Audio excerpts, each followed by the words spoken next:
தேடிச் சென்று சோறு தின்பதையும், தேவையே இல்லாமல் அவுட்டிங் என்ற பெயரில் ஊர் சுற்றுவதையும், நடுராத்திரியில் திரைப்படம் பார்க்கப் போவதையும், நாகரிகம் என்ற பெயரில் அநாகரிகத்தில் ஈடுபடுவதையுமே இந்த தலைமுறையினர் வாழ்வியலாக ஆக்கி வருகின்றார்கள். உணவுத் திருவிழா என்று அறிவித்தால் காசையும் கொடுத்துவிட்டு தட்டை எந்திக் கொண்டு யாசகம் கேட்பது போல் வரிசையில் நிற்கின்றது சமூகம். ஒரு நடிகன் தன்னுடைய வருமானத்தை பெருக்கிக் கொள்ள நள்ளிரவு காட்சிகளை வைக்கின்றார். அறிவை இழந்து குடும்பத்தோடு சென்று கூட்ட நெரிசலில் சிக்கி இறந்து போகின்றார்கள். அதை பற்றி கவலைப்படாமல் தன்னுடைய வசூல் கணக்கை பார்த்துக் கொண்டிருக்கின்ற ஒரு நடிகனை தலையில் தூக்கி வைத்து வசூல் மன்னன் என்று கொண்டாடி கொண்டிருக்கின்றது இந்த சமூகம். பேசத் தெரியாத குழந்தைகளின் கையில் அலைபேசியை கொடுத்து அதை பெருமையாக பார்த்து ரசிக்கின்றது சமூகம். இரவு 2 மணிக்கு மிட்நைட் பிரியாணியை குடும்பத்தோடு சென்று சாப்பிடுவது பேஷன் ஆகிவிட்டது. நீங்கள் உங்கள் குழந்தைகளுக்கு உணவு கொடுக்கவில்லை, ஸ்லோ பாய்சன் கொடுக்கின்றீர்கள். உங்கள் தலைமுறையை மலடாக்குவதற்கு மருந்து கொடுத்துக் கொண்டிருக்கிறீர்கள். பிள்ளையை பெற்ற பெற்றோர்களே நம்மில் பலர் பிள்ளைகளை உருவாக்கவில்லை. நிறைய வருமானம் கொடுக்கும் ஜெர்சி மாடுகளை உருவாக்கி கொண்டிருக்கிறோம். உங்களில் எத்தனை பேரின் பிள்ளைகளுக்கு அறிமுகம் இல்லாத ஒரு மனிதரிடம் 10 நிமிடம் உரையாடத் தெரியும்? சொல்லிக் கொடுத்திருக்கின்றீர்களா?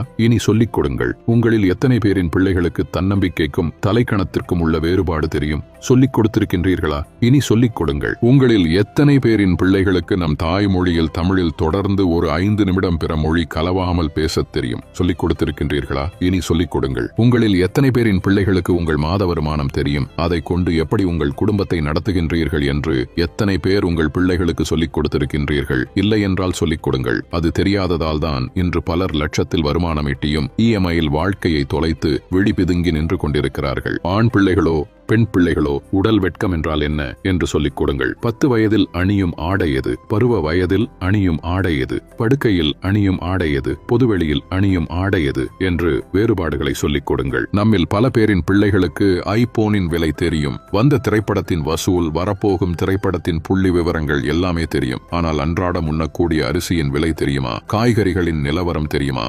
நம் பிள்ளைகளில் பலருக்கு பில்கேட்ஸை தெரியும், எலான் மஸ்கை தெரியும். ஆனால் நம் மொழிக்காக, இனத்தின் வளர்ச்சிக்காக இன்னுயிர் துறந்த தியாக வரலாறுகளை பற்றி தெரியுமா?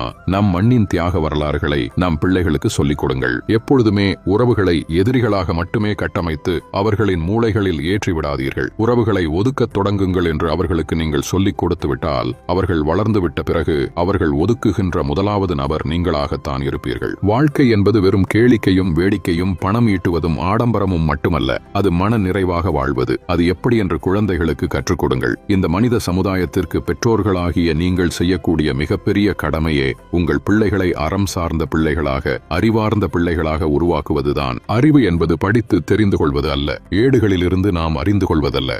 நாம் கற்றுக்கொண்ட அத்தனையும் நமது புத்திக்குள் இறங்கி அது என்னவாக வெளிவருகின்றது என்பதை பொறுத்ததுதான் அறிவு. சிந்திக்க தூண்டுவது அறிவு. தன்னுள் எழும் கேள்விகளுக்கு தானே விடை காண்பதுதான் அறிவு. அப்படிப்பட்ட அறிவை உங்கள் பிள்ளைகளுக்கு வழங்குங்கள். இந்த பதிவை முடிந்தவரை நிறைய நபர்களுக்கு பகிருங்கள். பெற்றோர்களாகிய நாம் நம் தலைமுறையினரை நல்வழிப்படுத்துவது நம் தலையாய கடமையாகும்.